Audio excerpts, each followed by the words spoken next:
Yeah, no. So, I guess the first question would be, how did you find St. Philip? Well, it's sort of a roundabout way. I decided I wanted to go to an Orthodox church. I'd just moved from LA, where I was going to Presbyterian because it was handy. It was in Santa Clara or Santa Monica, where I was living at the time, and it was a beautiful church, and so I went there. But I decided when I moved here after 5 years in LA that I wanted to try an Orthodox church because over the last 5 years, a lot of things have happened, as we're all aware. And it was quite frightening, actually, to me, seeing the world being devoured by lies and evil and all these things that you have to deal with. Like the COVID thing, Yeah, politics. and the politics and locking people down. LA was It's very shocking to all. quite shocking. And then as I was learning through the years, I learned a lot of, or I believe a lot of the things that were done to us really weren't for our health or welfare, but for other devious reasons. But that aside, I thought, I would like to find a church that maybe was a little less free on gay pride flags flying. It just didn't set. Read that a lot of churches have been going in that way. They were doing that a lot in LA. Yeah. And I just thought, this isn't really, I don't have anything against people that have different ideas in life, but I didn't feel it should be part of what I'm being indoctrinated with. Yeah. So I thought I'd try to go Orthodox. And when I got to Fort Lauderdale, I found a place in Dania Beach. And there was an Orthodox church on the highway, of which I thought, I'm just going to go in there and see what's going on at that church. That was the Russian one? The Russian one. Yeah, I know. What is it called? I'm not sure. I've never actually been in there, but I've seen it. It's not right across the street from Jackson. Yeah, and I thought it's a beautiful church, and I thought, the Russians are going through some difficult times, and, a lot of that's even suspect to me, and I thought, they seem to be fine people. Why not check it out? So I checked it out. I met one of the clerks in the church during the week, and I spoke to them about the church, and they said, unless you speak Russian, you're going to have a hard time. I went, oh, okay, you only speak Russian. She said, it's all Russian. They handle a huge Russian community and Ukrainian possibly as well. But so she said, if you want a good church, I said, there's a lot of churches along here. She said, yeah, there's a lot of churches. And she said, but if you want a good one that we would recommend, we'd recommend you to go up and see Alex Corey, Father Alex, specifically mentioned Father Alex and said, you should go up there and meet with them. So I did, and had a great conversation with Father. And I hate to admit this because I'm a self-sufficient person. I've worked for myself almost all my life. Since about 1983, I started my first business. And so, I hate to admit this, but after LA, I took all my money to get here. And by the time I found an apartment here, I'm almost broke. So I was having financial problems, and combined with all the other problems of the world, I was letting it get to me. And I thought, this has got to stop. I've got to find some help from the church. I'm not crazy. So, but I do need community. And so I came to visit him, and he didn't ask me to come. We just met, and I told him I would come. And I came on Sunday, maybe, I think it's 8 weeks ago, could be 7, 8. And I've been coming ever since. And, just to tell you how important it is to me to be here and the people that I've met. And it's every week. I meet someone new every week. And almost every week, I meet people that I met the week before, and we chat for a minute. And there's such a good camaraderie. And there just seems to be like a brightness of heart and generosity with everyone. So I get a great feeling of I know it sounds cliche nowadays, but, it's a safe space. Right. Not in the socialist way, but in a real human way. So, we can speak our minds freely. We can learn how to receive Christ and understand that all this stuff that's going on externally in the world really isn't of us. It's of the world. And everyone seems to get that, all of us in differing degrees. I'm probably the lowest on the scale, but it's helped me tremendously. Alex helped me so much because he listened to what I had to say. He really listened because he answered my questions. And not only that, he sent me a poem that I felt was written for me. It was the last, goodness, I say it every day. It was from the Elders of Uptina. Are you familiar with that one? Yeah, not the poem. It's actually a prayer. Oh, it's a prayer. prayer. The Yeah, go ahead. Can I? Yeah, of course. It's in here. This is a great poem or prayer. There we go. I sent it to my friend at LA, so I always have it handy here. It is called the Morning Prayer of the Last Elders of Optina. Okay. It's so good. Yeah. And it was meant for me. That's amazing. Yes. So this is a great church. It's a beautiful church. The kids here are amazing. The people are amazing. The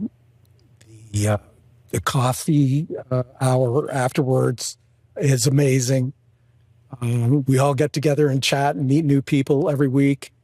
And so you'll feel good here. You'll feel comfortable. You'll not want to miss a week. Just one last thing I guess I could add. I'm going off the top of my head here. Is I was speaking to a gentleman earlier on this week in a retail store, and we started talking about things, and I mentioned going to church, and he said, "Oh, I wish I could go to church, but I have to work on Sundays." And it made me think, that's so sad that, I wouldn't give, if somebody offered me a job and I had to work Sundays when church is on, I just have to say I can't do it, because this is the best day of my week. Sundays are my best day of the week. And although I've got lots of other things I have to do, this still takes priority. So that's how good a church it is. It was a lot to unpack there. That was great. You had a lot of really important, like almost highlights, you could say, the punchlines or whatever, and how impactful it is for people. And when I'm listening to you speak, I kind of like, because I'm a part of this church, so I'm like already in it. Like it's hard for me to see somebody from the outside who's never been here, because for me, I'm already like, I guess, indoctrinated, exactly. Programmed. Yeah, so of course I would agree with everything you said. I'm here all the time, and I love this. Is my favorite place. So for other people, it's hard for me to say, how come you don't do that? It's like, what do you need? What do I see, or what am I getting out of it that you don't feel like you're getting out of it? Why? Well, we take things for granted. Once you've got them, You don't think that, hey, I could be like Greg, like all messed up and worried and stressed by the world and lonely. I could be there. So, you fortunately got this. And this is what I was saying to your wife earlier, is that, the beauty of your relationship, having known each other all your lives, from child to being married, knowing each other's families, is a very rare thing in America anymore. This is because we created someone, socially engineered the country that was doing so well for its first 200 years. They've somehow socially engineered a country that idolizes the idea of, going to college in another city than where your parents live, maybe the other side of the world, to, getting after you graduate at Caltech, you fly to New York and you live there away from your family and your friends. So this world it's created this sort of idolization of people that can do these things and tell stories about living in Prague or living in Moscow or Berlin and Tokyo over the family. Yeah. And I would like to see it very much. And this is why I want to be part of the church and help to encourage people not to be enticed and excited about moving away from family. Family should be first. Yeah. You really should. And this is something you've got, but you maybe don't recognize it because you didn't go that route. I did. I'm an example of someone that's gone through the whole life moving. I agree with you 100%. I think your story will touch people. I know there's a lot of people out there searching for that, and maybe they haven't found what resonates with them, or a lot of new people. They came. The first thing I kind of suggest to them is go talk with them. This is like I'm not gonna. I don't really like going back and forth with theology and this and that. Like that's not the real point of all this. I think that if you talk with Father and he hears you, he can give you a good answer as to what you're looking for that will resonate with you and will touch you in a way that is kind of surface level stuff back and forth. It's hard to get into it, and I'm so busy with everything in my family and all that stuff that I don't have. They have an main group. The men's group is amazing. I don't. We just had a Bible study 2 weeks ago on Saturday, and there's men from all different age groups. Older men, kids, younger kids, and this ever since really COVID, and it's maturing, but there's been a huge resurgence in men coming into Orthodoxy, and that's the purpose of Amen. This group it's in our diocese in our region, but we have like a little Amen chapter here, and it's like mentorship for men. We talk about a lot of manly things that we go through, or like men specific. Women have their Bible study, men. So it's really good. And I wish I could be more involved with them, but I did come to the Bible study, and it was great. I love the fact that as men, I feel like a lot of times in this day, we kind of like are being isolated. Absolutely. As you said, I think the lockdowns and social media, and you're behind your screen, and you're anonymous, and you're writing online and stuff. But this, you kind of break all those walls down and kind of all start to talk about, and every one of us is going through the same thing. So it's like to hear from different perspectives and to kind of relate with one another. Maybe you have kids, maybe you're looking for a wife, maybe you just graduated college, maybe you're older, and all of those things are great wisdom and different kind of like encouraging things for all of us to kind of find the good leadership and good friendship and a good almost like a sober perspective on how a man should do things or what's a good wrong. Because when you go on the computer or see things and a lot of this people are not good influences, and they're kind of like convincing you what you were saying to go here and go get this money or this job, and you don't need family, and I think this group really talks a lot about, it's like the antidote to what COVID was doing to people with isolation, this rise and all these kind of like progressive ideology of different sexual things like transgender and stuff. So we had all these questions, and not that we're still against X or Y, but it's just more of like, how do we deal with this? Like, how do we make of this? Like, what is the what's the underlying kind of topic here?